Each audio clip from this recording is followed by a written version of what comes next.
बढ़िया। तो देखो ये वीडियो जो रिकॉर्ड हो रहा है क्लास में रिकॉर्ड हो रहा है, कुछ जानवर लोग भी आगे बैठे हुए हैं, तो हो सकता है कुछ कुछ आवाज अजीब अजीब भी आती रहे, कोई दिक्कत नहीं है। ठीक है, देखो आज देखो भाई भिंगा के हमसे क्लास करवा रहा है सबको। ठीक है, हम पूरा बारिश में भींग के स्ट्रगल करके यहाँ पे आए हैं। इन लोगों में से कोई नहीं भींगा ये लोग। ठीक है, चुपचाप बैठो। कल मेरा तबीयत खराब हो जाए, कल हम ना रहे हैं, सब कुछ करो। यही तो कंप्लीट है, पूरा वीडियो हम बना के छोड़ रहे हैं। ठीक है, चलो देखो नेक्स्ट क्या है अपना, स्टैंडर्ड एक्शन माइनस हो गया 30% ऑफ एनएवी। अब क्या माइनस होगा अपना, इंटरेस्ट ऑन बोरोड कैपिटल। सबसे क्रिटिकल पॉइंट यही पे लगा फंसता है। उसमें भी सबसे मेन क्रिटिकल कहां पॉइंट आ जाएगा, जब अपना प्री और पोस्ट आ जाए। तो चलते हैं, देखो आज तक जो भी डाउट हो तुम लोग का, एक काम करो माइंड से जितना तुम लोग जानते हो उसको निकाल दो और नया पे बैठो। ऐसा समझो कि तुम लोग कुछ नहीं जानते इसके बारे में, फर्स्ट टाइम नाम सुन रहे। ठीक है, तब जाकर पूरा क्लियर हो जाएगा। अब पहले से तुम लोग सोच रहे हैं कि हम ये जानते हो जानते, तो तुम लोग गधा है। ठीक है, नहीं जानते, अगर जानते हैं तो वेल एंड गुड, वीडियो ही मत देखो। आप लोग नहीं जानते हैं तो आप ही बताएं, वही जानते हो तो। हाँ ठीक है, इंटरेस्ट ऑन बोरोड कैपिटल। ये पीछे से जो भी जानवर लोग का आवाज है इग्नोर करना है। तो देखो इंटरेस्ट ऑन बोरोड कैपिटल जो है ना, सबसे पहले हम बता देना कि कितना तरीके का प्रॉपर्टी होगा नॉर्मली, दो, self occupied property and let out property. एक और होता है deemed to be let out property, DLOP. Deemed to be let out property का मतलब क्या होता है कि अब भाड़े पे नहीं दिए हो फिर भी मान लिया जाएगा भाड़ा पे। जैसे सपोज करो एक प्रमोटर, ठीक है, एक बिल्डर है। बिल्डर का काम क्या होता है नॉर्मली, बिल्डिंग बनाना, और उसका वो बिजनेस है, उसका रेंट लगाना कोई बिजनेस तो है। उसका तो बिजनेस क्या है, बिल्डिंग बनाओ बेचो, बिल्डिंग बनाओ बेचो। बट अगर मान लो जरूरी थोड़ी है कि बिल्डिंग तुरंत बिक जाए, ऐसा तो जरूरी नहीं है कि तुरंत बिक जाए बिल्डिंग, जब बने तभी बिक जाए, समय लगता है बिकने में। तो गवर्नमेंट बोलता है जिस साल कंप्लीट हुआ आपका बिल्डिंग बनना, उसके अगले 2 साल तक हम क्या मानेंगे कि आप रेंट पे नहीं लगाए। बट उसके 3 साल 5 साल हो गया तो गवर्नमेंट नहीं मानेगा, गवर्नमेंट आप भाड़ा पे नहीं लगाए हो फिर भी गवर्नमेंट मान के चले गया भाड़ा पे लगाने को। This is called deemed to be let out property. आपने लेट आउट नहीं किया फिर भी मान लिया जाएगा आपने लेट आउट कर दिया। तो देखो इंटरेस्ट का जो लिमिट है वो लेट आउट प्रॉपर्टी में तो होता ही नहीं है, आप कितना भी इंटरेस्ट को क्लेम कर सकते हो। ठीक है, इंटरेस्ट का लिमिट किसमें नहीं होता है, ठीक है ना, इंटरेस्ट का लिमिट किसमें नहीं होता है, लेट आउट प्रॉपर्टी या deemed to be let out property, दोनों में नहीं होता है। हाँ दोनों में नहीं होता है। सेल्फ ऑक्युपाइड में क्या होता है, लिमिट होता है एक, कि इतना ही हद तक आपको इंटरेस्ट का छूट मिलेगा, उसके आगे छूट नहीं मिलेगा। तो सबसे पहले सेल्फ ऑक्युपाइड ही खत्म कर लेते हैं, इजी है। सेल्फ ऑक्युपाइड, देखो सेल्फ ऑक्युपाइड में 2 केस, अगर लोन 1/4/1999 से पहले लिया गया, 1/4/1999 से पहले लिया गया है तो क्या होगा, और 1/4/1999 के बाद लिया गया है तो क्या होगा। ठीक है, व्हाट हैपेंड, आ गया है, बुला लो इसे अंदर। ठीक है, तो देखो अगर 1/4/1999 के पहले लिया गया है तो मैक्सिमम 30,000 का छूट मिलता है। अगर 1/4/1999 के पहले लिया गया तो मैक्सिमम कितना मिलेगा, 30,000, और वो भी कंस्ट्रक्शन और purchase of the house property. लेकिन 1/4/1999 के बाद लिया गया है तो 2 केस, अगर आप परचेज या कंस्ट्रक्शन के लिए लेते हो तो मैक्सिमम 2 लाख छूट मिलेगा, और अगर आप रिपेयर्स के लिए लेते हो तो 30,000 मिलेगा। दोनों कंबाइन करके कितना हो गया, 2,30,000। बट ऐसा नहीं होता है, मैक्सिमम मिल सकता है कितना, 2 लाख। सपोज करो कोई बंदा है जिसका घर है, ठीक है, ये घर जो है, हाँ, ये वही सर जो हम लोग घर बनाते ये सिखा सेल्फ ऑक्युपाइड है। ठीक है, सेल्फ ऑक्युपाइड में सपोज करो वो 2 लाख रुपया उसका इंटरेस्ट आता है, 2 लाख रुपया उसका इंटरेस्ट क्या आता है नॉर्मल, जो कि वो परचेज या कंस्ट्रक्शन के लिए जाता है, और 30,000 रुपया उसको किसके लिए आता है, रिपेयर्स के लिए। तो रिपेयर्स के लिए मैक्सिमम अमाउंट कितना है, 2 लाख, और इंटरेस्ट परचेज या कंस्ट्रक्शन के लिए कितना, सॉरी रिपेयर के लिए 30,000 और परचेज और कंस्ट्रक्शन के लिए 2 लाख। तो टोटल कितना होगा, 2,30,000। तो अगर कोई क्लेम करना चाहे 2,30,000 तो उसको नहीं मिलेगा, total will be the maximum of ₹2 lakh. 2 lakh से ज्यादा कोई केस में नहीं मिलेगा। ठीक है, तो मतलब 1,70,000 इधर, 30 इधर, अब कैसे भी करो मैक्सिमम कितना मिलेगा, 2 लाख। ध्यान रखना अगर किसी के पास 5 घर है तो एक बार बताया था ना पहले वीडियो में कि 5 घर अगर रहता है तो हम 5 सेल्फ ऑक्युपाइड नहीं मानते हैं। मैक्सिमम कितना सेल्फ ऑक्युपाइड हो सकता है, 2 हो सकता है। ठीक है, मैक्सिमम सेल्फ ऑक्युपाइड 2, 3 तो हम मान लेंगे deemed to be let out property. तो अगर आपका 2 हाउस प्रॉपर्टी भी सेल्फ ऑक्युपाइड है तो दोनों को मिलाकर भी दोनों को मिलाकर भी आपका मैक्सिमम रिडक्शन कितना हो सकता है? 2 लाख ही हो सकता है, उससे ज्यादा किसी सिनेरियो में नहीं होगा, ये बात ध्यान रखना, ठीक है। सेल्फ ऑक्युपाइड के केस में, सेल्फ ऑक्युपाइड के केस में बस यही जानना ही होता है और कुछ नहीं। लेट आउट के केस में कोई झमेला नहीं, जितना मिले उतना ले लो। गवर्नमेंट वहां पे मतलब क्या दिलदार है, ठीक है, हम जैसे दिलदार है, ठीक है, पार्टी वार्टी देते रहते हैं, मतलब अगर तुम लोग चाहे तो देख सकते हैं, ठीक है। डोमिनोज का पिज्जा हर हफ्ता आते रहता है, देखो ये लोग हंस रहा है, एहसान फरामोश आदमी लोग है, ठीक है, जो खाया इन लोगों का पेट दर्द करेगा। हम लोग सर नहीं आके कुछ बोलना चाहिए, हम लोग भी वहाँ पे आके कुछ बोलना चाहिए, तो पहले हंसी आ चुके हैं। देखो लेट आउट प्रॉपर्टी जो है, लेट आउट प्रॉपर्टी और सेल्फ ऑक्युपाइड प्रॉपर्टी दोनों ही केस में एक कंसेप्ट होता है जिसका नाम है प्री कंस्ट्रक्शन और पोस्ट कंस्ट्रक्शन। यहीं पे सब लोग मरता है, ठीक है। तो देखो यहाँ मरना है नहीं, मरना है मतलब डिफिकल्टी होता है। क्या बोलो मेरा फैन फॉलोइंग इतना अच्छा है। देखो चलो जो भी है, बीच में जो वीडियो रुका गया था टेक्निकल कारण हो गया था, जानवरों को भूख लग गया था। इंटरेस्ट ऑन बोरोड कैपिटल, देखो इंटरेस्ट ऑन बोरोड कैपिटल क्या है? देखो अपना जो माइनस कर रहा है इंटरेस्ट, वो कब कर रहा है? जब मेरा इनकम हो रहा है। और इनकम कब होता है? जब आप रेंट पे लगाते हो। रेंट पे कब लगाओगे? जब आपका घर बन जाएगा।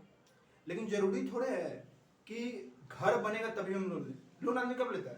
कंस्ट्रक्शन करना चालू करता है तभी तो लोन लेता है, ताकि उसको पैसा को यूज करके वो क्या बना सके? घर बना सके। तो जो पैसा आप यूज कर रहे हो घर बनाने के लिए, तो उस समय तक घर तो बना नहीं है।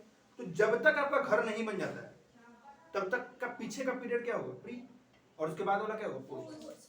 सपोज करो एक टाइमलाइन है, ठीक है, 1/6/2018, ठीक है। 1/6/2018 को हम कंस्ट्रक्शन स्टार्ट किए। क्या किया? हम कंस्ट्रक्शन स्टार्ट किए, ठीक है। 1/6/2018 को हम कंस्ट्रक्शन स्टार्ट किए और उसी दिन हम लोन ले लिए 50 लाख रुपए का, ठीक है। हम उस दिन कितना का लोन लिए? 50 लाख रुपए का, एट द रेट 10% बढ़ना, ठीक है। मेरा जो कंस्ट्रक्शन जाके कंप्लीट हुआ, ये सपोज का कंप्लीट हुआ 30/6/2021 को, करेक्ट, 30/6/2021 को। तो बस प्री कंस्ट्रक्शन पीरियड देखो, इस दिन के पहले सारा क्या है? प्री कंस्ट्रक्शन पीरियड, और उसके बाद क्या है? Post construction period. तो देखो यहाँ पे क्या है ना, बस ये बात ध्यान रखना तुम लोग को, प्री कंस्ट्रक्शन पीरियड जो है, जिस साल में प्रॉपर्टी का कंस्ट्रक्शन कंप्लीट हो रहा है उसके पिछले साल का ईयर एंड, मतलब 31/3/2021, जून के पहले मार्च वाला ये वाला ईयर खत्म होगा। यहां से जो पीरियड चालू है ये सारा का सारा क्या है? पोस्ट। और ये सब क्या है? प्री। तो पहले तो ये बताओ कि प्री पोस्ट क्या होता है, समझ में है? प्री मतलब जिस साल आपका कंस्ट्रक्शन कंप्लीट हुआ उस साल के प्रीवियस साल को छोड़, प्रीवियस ईयर में जाओ, और उससे पिछले साल का सारा टाइम क्या है? प्री। और उसके बाद का सारा टाइम क्या है? पोस्ट। सपोज करो ये 30/6/2021 है, सपोज करो रहता है 31 दिसंबर 2021, तब भी क्या करते हैं? उस पूरे 6 साल को छोड़ देते हैं, मतलब 9 महीने जो है वो पूरा छोड़ते हैं, पीछे आते, पीछे कब आते हैं? 31/3/2021, और उसके पीछे पूरा क्या होता है? प्री। उसके बाद सारा क्या होता है? पोस्ट, ठीक है। तो देखो हमारा इनकम जो चालू होगा अब इसके बाद से ही चालू होगा जो होगा। तो इंटरेस्ट जो है ये पूरा प्री कंस्ट्रक्शन का, ये तो कभी मिला है नहीं, क्योंकि घर बना ही नहीं था, इनकम फ्रॉम हाउस प्रॉपर्टी था ही नहीं, तो कभी मिला नहीं था। इसका छूट मिलना चाहिए कि नहीं मिलना चाहिए? मिलना चाहिए। किस तरीका से मिलेगा? तो देखो पूरा इंटरेस्ट कैलकुलेट कर लो यहाँ से लेकर यहाँ तक का, तो कितना महीना होगा? इसमें होगा तुम लोग का 2018-19, 2018-19 में कितना महीना है? 6, नहीं पूरा नहीं, कितना होगा यहाँ पे? यहाँ पे 7 महीना और 3 10 महीना, क्योंकि यहाँ पे क्या निकल चुका है? अप्रैल और मई निकल चुका है, जून से पूरा मार्च तक, तो ये कितना महीना हुआ? 10 मंथ्स। उसके बाद 2019-20 पूरा 1 ईयर, और ये 2020-21 पूरा 12 मंथ या फिर 1 ईयर, ठीक है। इसका इंटरेस्ट कैलकुलेट कर लो। इसका इंटरेस्ट कैसे कैलकुलेट करोगे? तो सबसे पहले क्या लोगे? 50 लाख इंटू 10% इंटू 10/12, क्योंकि पहला साल में तो 10 महीने का निकलेगा। एक बार कैलकुलेट करके जल्दी से बता दो ना कोई भी। ये होगा 50,000 इंटू 10%, ये कितना होगा? 50 लाख का 10% होता है 5 लाख, और ये कितना होगा, ये भी सेम कहानी होगा 5 लाख। जल्दी से बताओ एक बार।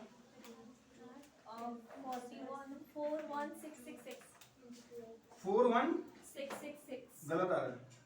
5 लाख का 50 लाख का 10% निकालना है। 50 लाख इंटू 10% इंटू 10/12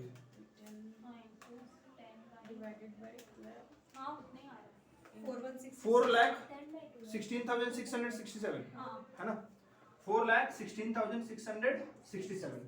तो देखो ये सारा जो इंटरेस्ट है ये क्या था मेरा, प्री कंस्ट्रक्शन का। इसको टोटल कर लो तो 5 और 5 10 लाख, 10 लाख ये कितना होगा 14,16,667, यही होगा। तो ये पूरा इंटरेस्ट जो है ये क्या है, प्री कंस्ट्रक्शन इंटरेस्ट। तुम लोग सोचो अगर प्री कंस्ट्रक्शन इंटरेस्ट ठीक अगले साल मिल जाए तो बहुत हैवी हो जाएगा, क्योंकि पूरा 3 साल का पूरा इतना बड़ा इंटरेस्ट एक साल में कैसे मैनेज कर सकते हो। तो गवर्नमेंट बोले एक साल में मत मैनेज करो, इसको कितना कर लो, डिवाइडेड बाई 5 कर लो। कितना कर लो, डिवाइडेड बाई 5। तो कितना होगा 14,667 डिवाइडेड बाई 5 करोगे कितना होगा 14,16,667 डिवाइडेड बाई 5 833 मतलब 83,333। ये अमाउंट जो है आपको अगले 5 साल तक मिलते रहेगा। अगले 5 साल का आने का मतलब 2020-21 तक का कहानी खत्म, 2021-22 में मिलेगा। नहीं 83,000 आएगा। नहीं गलत कर रहा है तुम, डबल 3 के बाद एक बार कैलकुलेटर दो। 14,16,000 डिवाइडेड बाई 5 2,83,000 2,83,333। ठीक है, ये अमाउंट जो है क्या होगा अपने को अगले 5 साल तक मिलता रहेगा। मतलब कब कब मिलेगा 21-22 में, 22-23, 23-24, 24-25 एंड 25-26। ये पूरा 5 साल तक अपने को मिलता रहेगा।